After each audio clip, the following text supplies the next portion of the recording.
Boa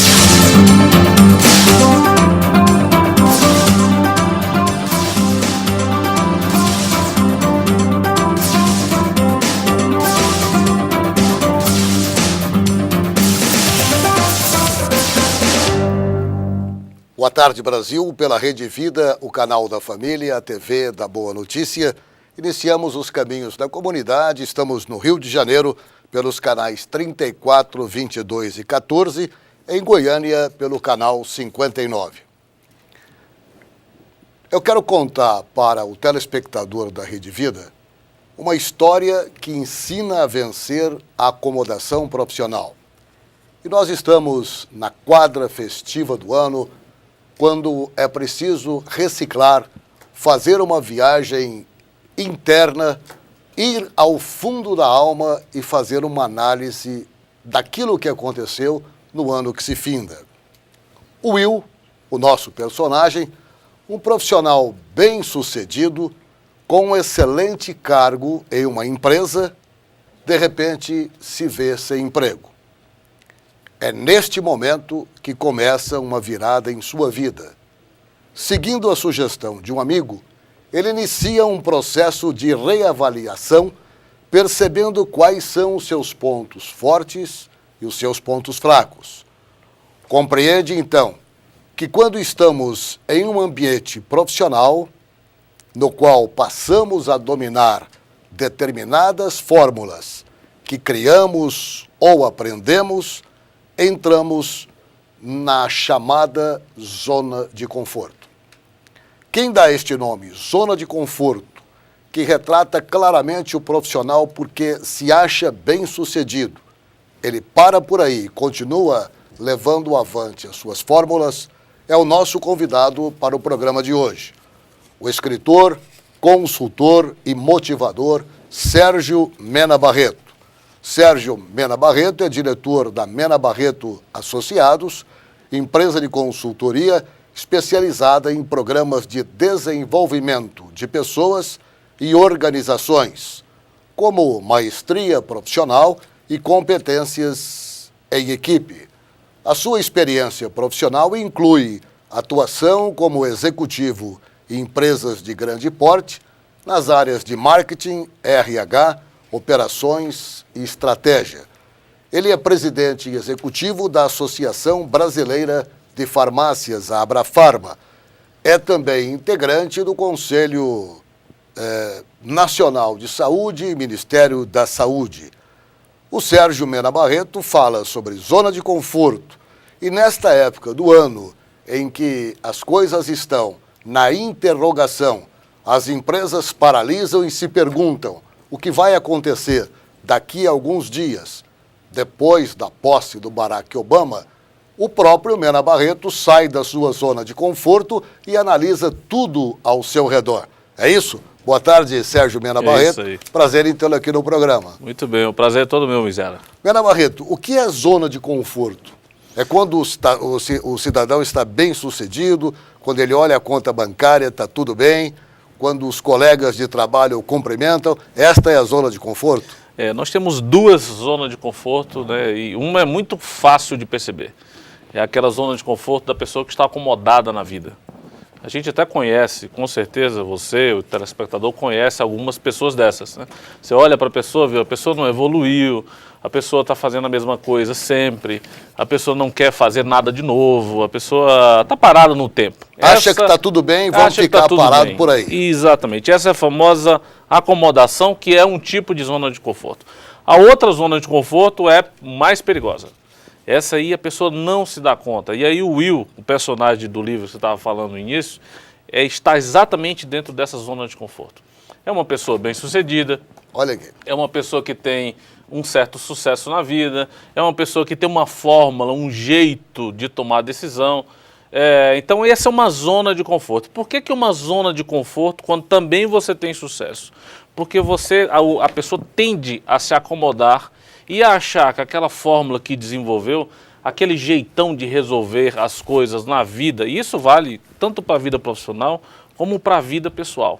A gente tem zona de conforto na família, a gente tem zona de conforto na comunidade, a gente tem zona de conforto na empresa, zona de conforto em várias áreas. Então eu acho que encontrei uma fórmula de sucesso para a minha vida, sei resolver certas maneiras, certos problemas de certas formas, e aí fico acomodado, não cresço, não aprendo nada novo, achando que está tudo bem. Aí um dia vem a diretoria, vem um chefe e exibe um cartão vermelho.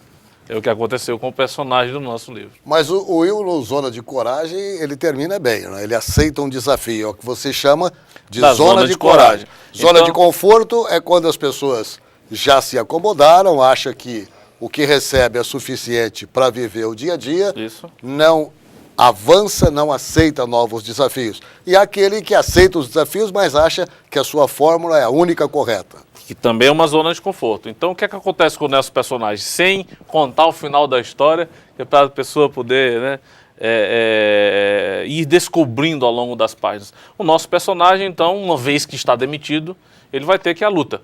Então, ele vai procurar emprego. Não é fácil encontrar emprego. Aliás, esse é um engano que a gente tem. A gente acha que é fácil. No nosso livro, o nosso personagem diz assim, eu tenho 1000 cartões de visita. Conheço muita gente. Monta uma planilha, vou mandar um e-mail, vou mandar uma carta, vou ligar para alguns.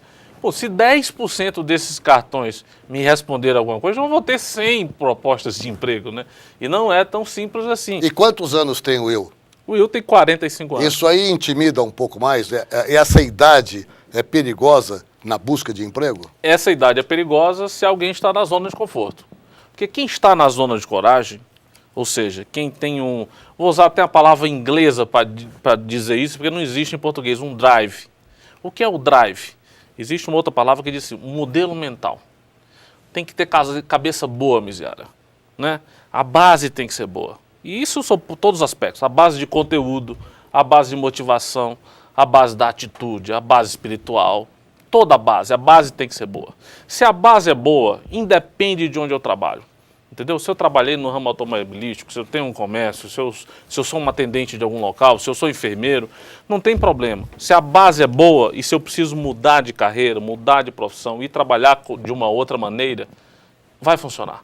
Então, na verdade, eu diria que a idade pesa. A idade pesa, mas entre dois candidatos, um que não tem a base muito boa, um que você olha para ele e não vê muita solidez pessoal, psicológica, modelo de raciocínio, capacidade de enxergar longe, entendeu? Até sob o ponto de vista físico mesmo, espiritual, familiar, né, estabilidade. Então, se você olha para um candidato que às vezes é mais velho, mas tem essa estrutura boa, e um outro candidato que é mais novo, tem uma ótima formação, mas a estrutura não é tão boa, a base não é boa, claro que você vai escolher o mais velho. Ô Sérgio, como é que surgiu a ideia de escrever o livro Zona de Coragem? Você se inspirou no personagem Will, mas é um personagem que você foi buscar como modelo ou ele é real? Isso acontece no dia a dia e você já assistiu essa experiência? O Will, como personagem, é absolutamente fictício, né? Mas existem casos semelhantes. Agora, ele é totalmente inspirado na vida real. São pessoas que eu fui encontrando ao longo da vida, ao longo da minha carreira de consultor, pessoas que participaram dos meus seminários, participaram das minhas palestras, e que eu fui percebendo esse traço comum num certo tipo de pessoa, sabe? Esse traço da acomodação, esse traço da zona de conforto. Uma vez eu encontrei um profissional e ele, essa história de ser demitido inesperadamente, né? Eu diria que não existe demissão inesperada. Demissão é igual a infarto. Não existe infarto inesperado. Você vai criando o infarto ao longo de muitos anos, através de maus hábitos alimentares, uma série de histórico familiar, uma série de coisas. E no final você tem um infarto. Então ninguém diz, infartei, mas tem um aspecto, tem uma série de aspectos. Ele vem avisando antes, vem avisando. Né? E demissão é a mesma coisa. Só que a pessoa tem que perceber os sinais. Então fui encontrando ao longo dessa minha carreira muitas pessoas que foram demitidas inesperadamente, mas na verdade o que elas não tinham era percebido os sinais. As pessoas diziam, trata melhor os funcionários, cuidado com essa tua acomodação, cuidado com esse jeito como você toma a decisão, cuidado com a falta de renovação das ideias. Só que se você começar a perceber os sinais... Cuidado com o horário. Cuidado com o horário, cuidado para fazer mais do que te pedem, né? Então se você começar a perceber os sinais, e o bom, miséria, é que as pessoas ao redor dizem isso pra gente. A mulher da gente diz isso pra gente. O filho diz, os amigos do trabalho dizem. Só que às vezes a gente não enxerga. Tem até uma história que eu gosto de contar muito em seminário, que é o seguinte. Diz que ia numa estradinha, numa estrada de barro, e um profissional num carro lá, e aquela estrada com muita poeira, sabe que estrada de barro no interior, muita poeira do carro da frente. E ele vinha numa reta na estrada e viu que o carro que vinha na contramão, digamos, na outra faixa, deu sinal de luz para ele. E aí ele reduziu a velocidade do carro, o outro carro reduziu, e quando eles se emparelharam, viu uma senhora no outro carro, uma mulher. E a mulher gritou para ele: porco! Aí ele tomou aquilo, que essa mulher nem me conhece? Foi uma decisão de centésimos de segundos ali, mas essa mulher não me conhece? Como é que essa mulher me chama de porco? Aí ele devolveu o insulto para ela: vaca! E acelerou o carro e sumiu, o carro sumiu naquela poeira. Menos de 200 metros depois, uma manada de porcos, uma quantidade enorme de porcos, invadiu a estrada e ele saiu da estrada, quase capota o carro. Às vezes vem alguém na contramão dizendo coisas para você e você não percebe. Às vezes a pessoa diz uma coisa que te parece um insulto. Na verdade, ela está te querendo ajudar, né? Então é muito importante perceber os sinais, né? Se a gente conseguir perceber os sinais, a gente não vai ficar tão acomodado assim. Muito bem, gostei da história, até porque muitas vezes a gente pensa que é insulto. E na verdade é um estender a mão, né? É um estender a mão. Estou te ajudando, cuidado que isso pode acontecer. É isso aí. Tá. Rapidamente voltamos, depois do intervalo, com Sérgio Mena Barreto, escritor, facilitador e motivador.